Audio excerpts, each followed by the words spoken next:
नमस्कार दोस्तों, मेरे चैनल काजिद अनुराग पे आपका फिर से वेलकम है। तो अभी क्या है कि मैं एक बाइक चला के आया हूँ, ठीक है। तो वो चलाने के बाद मैं सोचा कि मतलब जस्ट बिकॉज मेरा थॉट प्रोसेस पूरा चेंज हो गया, तो मैं सोचा आप लोग से वो चीज़ शेयर की जाए। तो अभी बेसिकली क्या है कि लोग जब रॉयल एनफील्ड की बात करते थे ना, तो लीगेसी, प्राइड, ये सब की ज़्यादा बातें होती थी। और मतलब बुलेट चले तो दुनिया रास्ता दे, ये सब टैगलाइन हुआ करता था। तो अभी क्या है कि मैं 33 साल की ज़िंदगी में मैंने आज पहली बार एक रॉयल एनफील्ड चलाई है।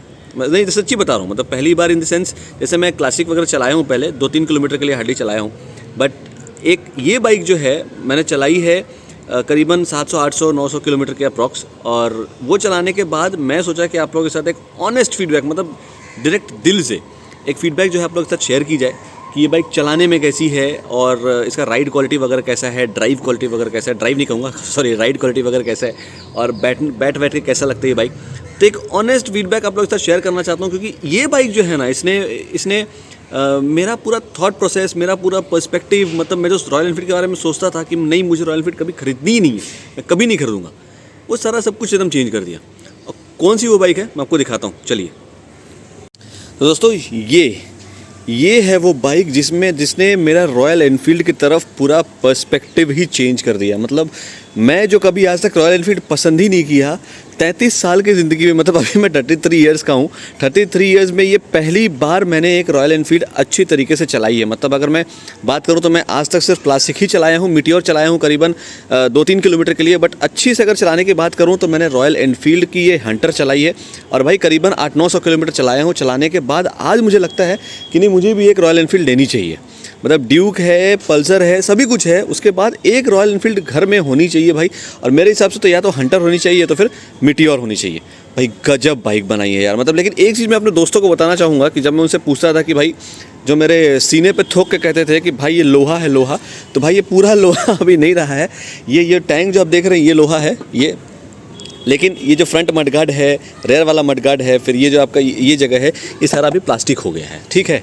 तो मेरे दोस्तों, ये अभी लोहा नहीं है, तो मेरे सीने पे मारना बंद करो कि भाई ये लोहा है, लोहा। सो अभी सिर्फ टैंक ही लोहा रह गया, बाकी सब कुछ जो है वो आपका लोहा, मतलब वहाँ प्लास्टिक जो है वो यूज़ किया जा रहा है। 181 kgs का इस बाइक का वेट है, लेकिन भाई वेट डिस्ट्रीब्यूशन इतना गजब है ना, मतलब मस्त है इसका वेट डिस्ट्रीब्यूशन। आपको कहीं कोई बाइक जो है, मतलब आपको लगे कि नहीं बहुत भारी है, मतलब आप इस सीट पे बैठ के, आप जैसे हम लोग बाइक पीछे करते हैं ना पैर से, आप वैसे आराम से बाइक को पीछे कर सकते हैं, आपको कोई दिक्कत नहीं होगा, लगेगा ही नहीं कि इतनी भारी बाइक है। मतलब आप एक रॉयल एनफील्ड चला रहे हैं, आपको समझ में नहीं आएगा। अब देखिए, एक तरफ से अच्छी बात भी है, एक तरफ से ख़राब बात भी है मतलब रॉयल एनफील्ड वालों, ये आपके लिए ख़राब बात है कि आपको समझ में नहीं आएगा कि आप रॉयल एनफील्ड चला रहे हैं। तो जब भी आप बाइक को आगे पीछे करेंगे ना पैर से, आप आराम से कर सकते हैं। वेट डिस्ट्रीब्यूशन बहुत अच्छा रखा गया है। बाकी इसके बाद में क्या होगा ना, मैं आपको एक एक फीचर, मतलब मुझे जो समझ में आया है, जैसे हेडलैम्प्स वगैरह सबके बारे में आपको बताऊंगा। तो आप काइंडली ना पूरा वीडियो देखिए, क्योंकि जैसे जैसे मुझे याद आएगा मैं वैसे वैसे आपसे बताते जाऊँगा। मतलब सीरियल वाइज में नहीं बता पाऊँगा, क्योंकि जैसे जैसे मुझे याद आते रहेगा मैं एक एक करके आपके साथ शेयर करते रहूँगा। तो शुरू करते हैं अपने हेडलैम्प से। हेडलैम्प्स के बाद अपने एक एक करके सारा, मतलब जैसे जैसे गाड़ी है वैसे अपने बात करके मैं आपको बताता हूँ इस गाड़ी के बारे में। हेडलैम्प्स पे जाने से पहले ना मैं कुछ लोगों को मतलब एक वार्निंग, एडवाइस या रिक्वेस्ट करूँगा कि जब भी आप इस गाड़ी को पीछे करिएगा ना, समझिए आपकी गाड़ी बंद है और आप ये हाथ से यहाँ पकड़ के और यहाँ पकड़ के जब आप रिवर्स करते हैं, तो कई बार क्या करते हैं हम लोग, रिवर्स करते वक्त इसको अपनी तरफ खींच लेते हैं, मतलब सर से जो टायर है वो इस जगह पकड़ के ऐसे घिसका देते हैं पीछे की तरफ। तो भाई जितना भी है रॉयल एनफील्ड है और भारी है, मतलब भले इसमें अभी लोहा ज़्यादा यूज़ नहीं किया गया है, बट फिर भी भारी है और कई लोगों को दिक्कत आने वाला है जब आप उस बाइक को ऐसे पीछे से खींच के अपनी तरफ खींचिएगा। तो प्लीज़ वो कोशिश थोड़ा कम करिएगा, क्योंकि वो आपकी तरफ खिंचाएगी नहीं। एक तो टायर प्रोफाइल जो है इसका बहुत चौड़ा है, ऊपर से गाड़ी भारी भी है, तो आपको खींचने में थोड़ा सा दिक्कत होगा। सबके लिए नहीं, मैक्सिमम लोगों के लिए। तो ये पहले बता दिया आपको। अब एक काम करते हैं, हेडलैम्प्स की तरफ चलते हैं और हेडलैम्प्स अपने शुरू करते हैं। तो मैं ना दोस्तों आप लोगों को एक एक चीज़, मतलब जो मैं फ़ील किया हूँ मैं आप लोगों से बस शेयर करता हूँ। तो पहली बात, अगर मैं हेडलैम्प्स ही करूँ ना, तो हेडलैम्प्स में बहुत लोगों का कंप्लेन था कि इसका हेडलैम्प्स जो है उतना पावरफुल नहीं है, थ्रो जो है वो उतना अच्छा नहीं है लाइट का। बट भाई मेरी बात मानिए, गजब थ्रो है। मतलब आपको मज़ा आ जाएगा रात को जब आप चलाइएगा ना। अगर आप टिंटेड हेलमेट भी पहनते हैं, अगर आपका वाइज़र जो है वो टिंटेड भी रहता है, तो भी आपको इसमें कुछ हद तक काफ़ी अच्छा दिखता है। मेरे जो 200 है, पल्सर AS 200, उसमें क्या है कि नीचे की तरफ आपका प्रोजेक्टर हेडलैम्प्स आता है, मतलब जो लो बीम है वो प्रोजेक्टर हेडलैम्प्स है, बट उससे भी अच्छा थ्रो आपको इस हेडलैम्प में मिल जाता है। हैलोजन ही है बट थ्रो काफ़ी अच्छा है। सेकंड अपने बात करते हैं सस्पेंशन की, तो ये आपका यूएसडी नहीं है। यूएसडी होने से थोड़ा बहुत होता तो आपको और मज़ा आता, बट ये जब गड्ढे में गिरती है ना, छोटा मोटा गड्ढा आपका एब्जॉर्ब हो जाएगा, बट जैसे ये बड़े गड्ढे में गिरती है ना तो इसका फीडबैक जो है आपका पूरा हैंडल बाहर तक आता है। मतलब आपको फील होगा कि गाड़ी जो है वो गड्ढे में गिरी है। सस्पेंशन जो है फ्रंट वाला, रेयर वाला भी थोड़ा स्टिफ है, फ्रंट वाला भी थोड़ा स्टिफ है, काफ़ी स्टिफ सस्पेंशन है इसका। तो थोड़ा बहुत आप जब इसको मतलब गड्ढे वगैरह में गिराइएगा तो आपका फीडबैक जो है आपको मिलेगा हैंडल बार तक, लेकिन ठीक है, मतलब उस हद तक भी आपको समझ में नहीं आने वाला है। तो मेरे हिसाब से सस्पेंशन जो है ना वो थोड़ा सा बेटर हो सकता था। फिर अपने बात करेगा टायर्स की, तो भाई टायर्स वगैरह ठीक ही हैं, मतलब अगर आप कॉर्नरिंग वगैरह करते हैं तो अच्छा रहता है। ये आपका ये 17 इंच के टायर्स हैं, ये सब आपको अलग से बताने की ज़रूरत है नहीं, ये सब तो ऑलरेडी इस पर रिव्यूज़ बना ही हुआ है। दूसरी बात है भाई, ये बाइक जो है ना बड़ी जल्दी गंदी हो जाती है। मतलब आप अगर इसको मट्टी वट्टी में चलाइएगा ना या बारिश वगैरह में चलाते हैं तो बहुत ज़्यादा गंदी लगती है। मतलब दूसरी बाइक्स भी अगर आप उसी बारिश में चलाएंगे तो उतनी गंदी नहीं होती जितना कि ये गंदी हो जाती है। साफ़ करना इसको ईजी है, उसमें कोई दिक्कत नहीं है, लेकिन बहुत ज़्यादा गंदी लगती है। मतलब खास करके ये जो आपका पीछे मटलैप वाला हिस्सा है, फिर ये जो फ्रंट मडगार्ड वाला हिस्सा है ना, बहुत ज़्यादा गंदा होता है। तो मुझे जो समझ में आया था, मैं जो एक आध हफ्ता यूज़ किया तो उसमें 2-3 दिन बारिश भी हुआ था। तो बारिश में जब चलाया तो बारिश में आने के बाद मैं जब दूसरी बाइक से अपने कंपेयर किया तो मुझे लगा कि ये बाइक जो है मतलब हंटर जो है बहुत ज़्यादा ही जल्दी गंदी हो जाती है।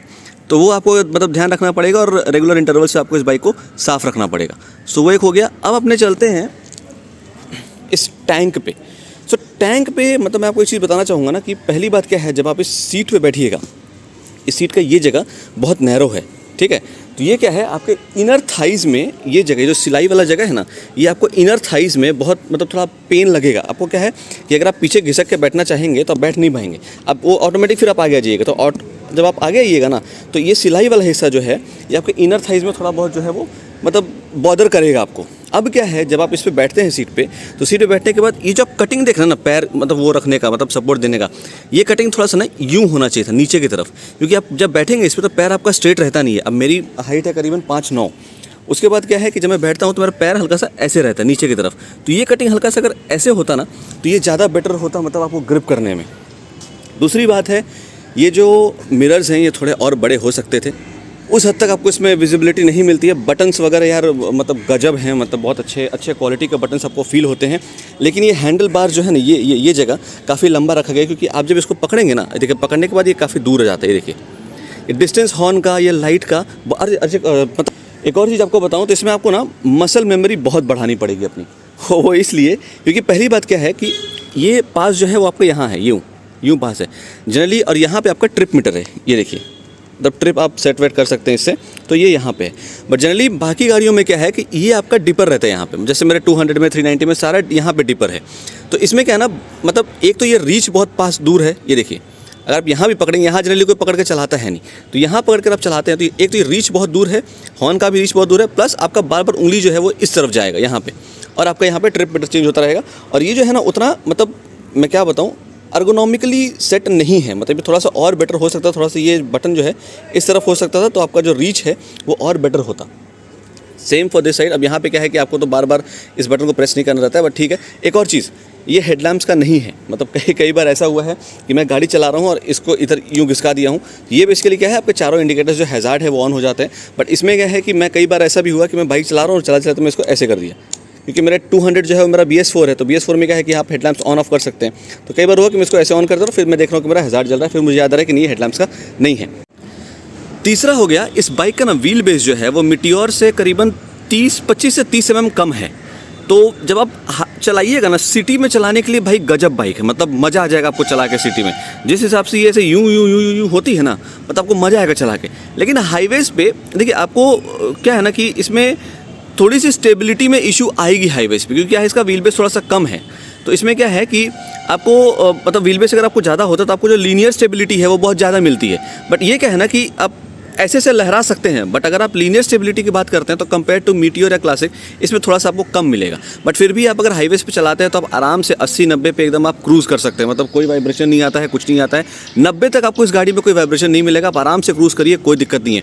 लेडीज़ आप लोगों को मैं बता दूं, ये बाइक आप लोगों के लिए एकदम परफेक्ट बाइक है। आप आराम से जाइए, ये बाइक ले सकती हैं। आप लोगों को चलाने में कोई दिक्कत नहीं आएगा। सीट हाइट जो है वो बहुत बहुत अर्गोनॉमिकली सेट है और आप लोग का जो पैर है वो पूरा एकदम ज़मीन तक ही आएगा। कोई दिक्कत नहीं होगा आप लोग को चलाने में।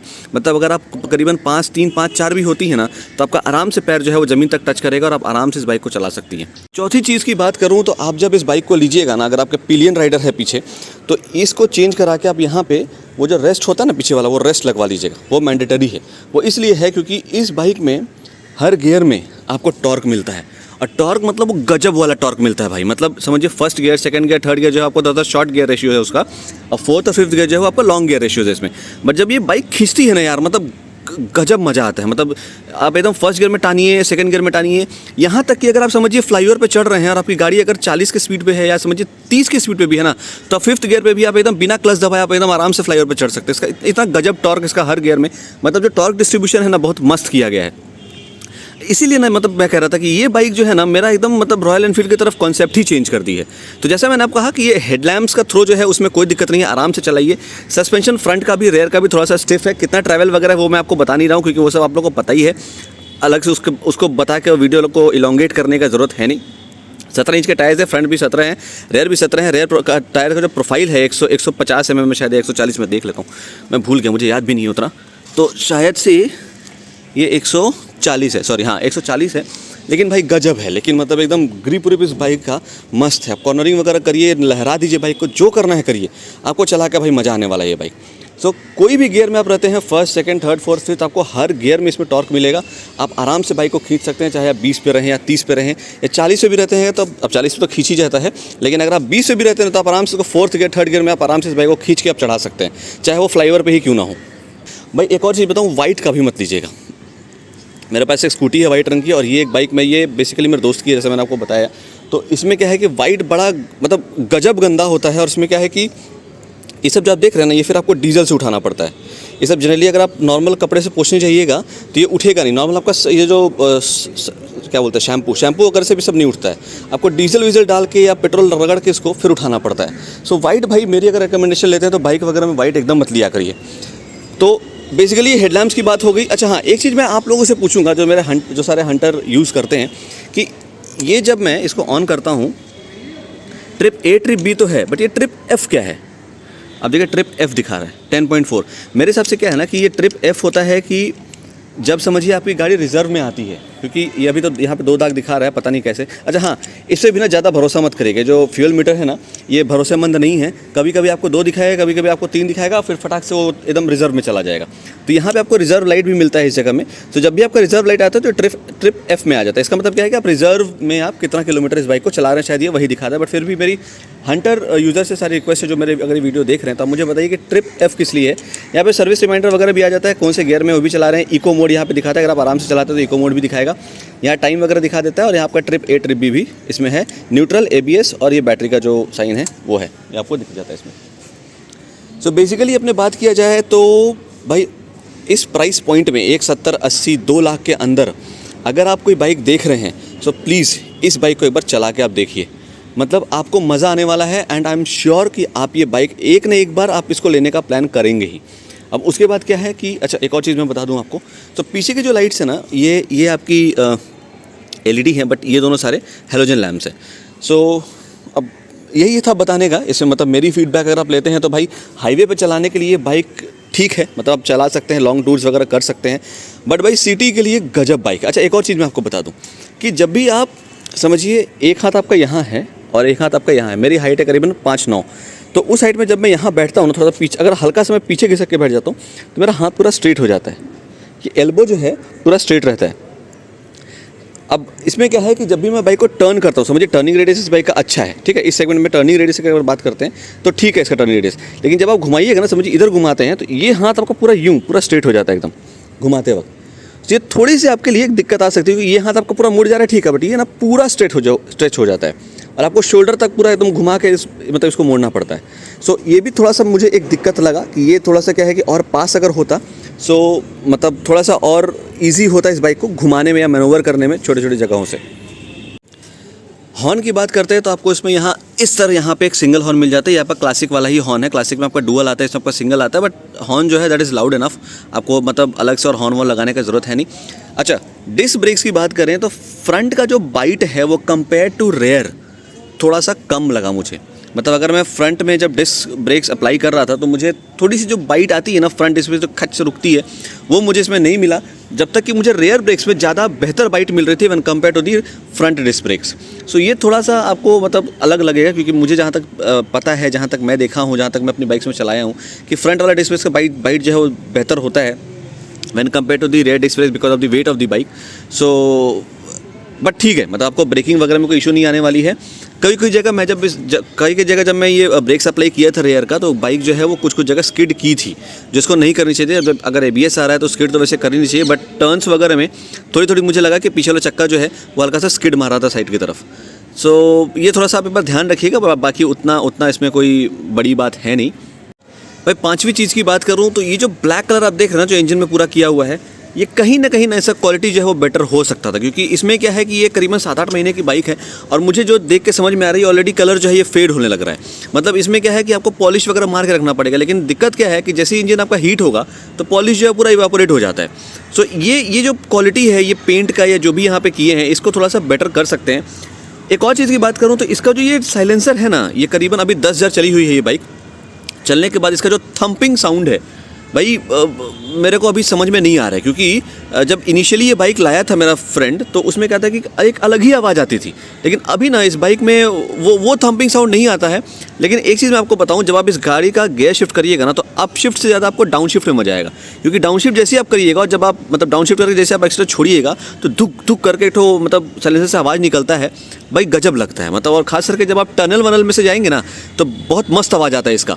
तो एकदम टिपिकल मतलब जैसे डोमिनर में आता है, डोमिनर में क्या है कि जैसे एक जब आप डाउन शिफ्ट करेंगे तो गर्र एक उसके मतलब थंपिंग के साथ एक गर्र साउंड भी आता है, बट इसमें ना प्रॉपर थंपिंग आपको फील होगा जैसे आप डाउन शिफ्ट करते हैं। तो आप एक बार जब टेस्ट ड्राइव वगैरह लीजिएगा तो डाउन शिफ्ट करके देखिएगा, आपको डाउन शिफ्ट में ज़्यादा मज़ा आएगा when compare to the up shift.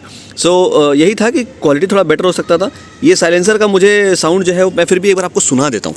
अब देखिए मैं इसको ऑन करता हूँ पहले, ये देखिए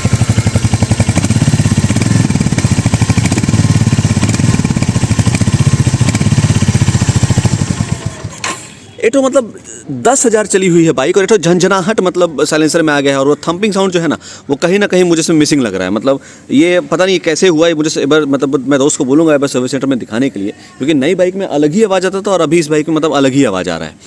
सो बेसिकली देखा जाए तो इस बाइक में मतलब मुझे मेरे फीडबैक के हिसाब से देखें तो हेडलैम्प्स का थ्रो भाई ठीक है, इसको बंद कर देता हूँ। हाँ, हेडलैम्प्स का थ्रो जो है वो काफ़ी अच्छा है, जैसे मैंने आपको वीडियो में दिखाई दिया है। हेडलैम्प्स का थ्रो अच्छा है, टायर्स वगैरह के जो क्वालिटी है वो भी अच्छे हैं, जो प्रोफाइल भी है वो भी काफ़ी अच्छा है। इंजन वही 350 349 सीसी का आपका इंजन है, इसमें 20.2 PS का पावर निकलता है और करीबन 27 Nm का इसमें टॉर्क निकलता है। Torque distribution is the best, मतलब इसमें जो टॉर्क डिस्ट्रीब्यूट किया गया है ना वो बहुत बेहतरीन किया गया है। मतलब हर गियर में आपको टॉर्क मिलेगा, एकदम खींच तान के आप आराम से निकलते रहिए, कोई दिक्कत आपको नहीं आने वाला है इस बाइक में। 3rd 4th 5th गियर, हर गियर में आपको लोअर गियर्स में टॉर्क रहता है, यहाँ तक कि अपर गियर्स में भी इसमें एडिक्वेट टॉर्क आपको अवेलेबल है, मिलता रहेगा, और आप जहाँ जब मन तब आप खींच के आप किसी को भी ओवरटेक वगैरह कर सकते हैं। अच्छा, स्टैंड वगैरह जो है ठीक है, मतलब क्वालिटी तो अच्छा है ही, लेकिन थोड़ा सा ताकत लगेगा। मतलब नॉर्मली जैसे दूसरी बाइक के स्टैंड्स अगर आप मारते फट से उठ जाता है, तो इसमें आपको उतना फट से नहीं उठेगा, आपको आराम से वो पकड़ के मतलब एकदम पैर से प्रेशर दे के उठाना पड़ेगा। एक और चीज़ जो मैं बताना चाहूँगा, खास करके ये महिलाओं के लिए है, आप लोग ना यहाँ पे वो जो आता है ना वो पकड़ते हैं जो जिसमें सामान वामान लटकाते हैं, वो आप लोग लगवा लीजिएगा, क्योंकि आपका हाथ जो है वो यहाँ तक जाएगा नहीं, तो आपको डबल स्टैंड लगाने में थोड़ा सा दिक्कत आएगी, क्योंकि बाइक जो कम मतलब 181 kg की है बट फिर भी भारी है। तो यहाँ पे आप वो सामान लटकाने वाली चीज़ जो है वो लगवा लीजिएगा, तो आपको पकड़ के इसको डबल स्टैंड लगाने में और ज़्यादा ईजी होगा। बाकी मैंने आपको हेडलैम्प्स बता दिया, वो सीटिंग की पोस्चर मैंने आपको बता दी है, बाकी और आपका इसमें रह गया बस।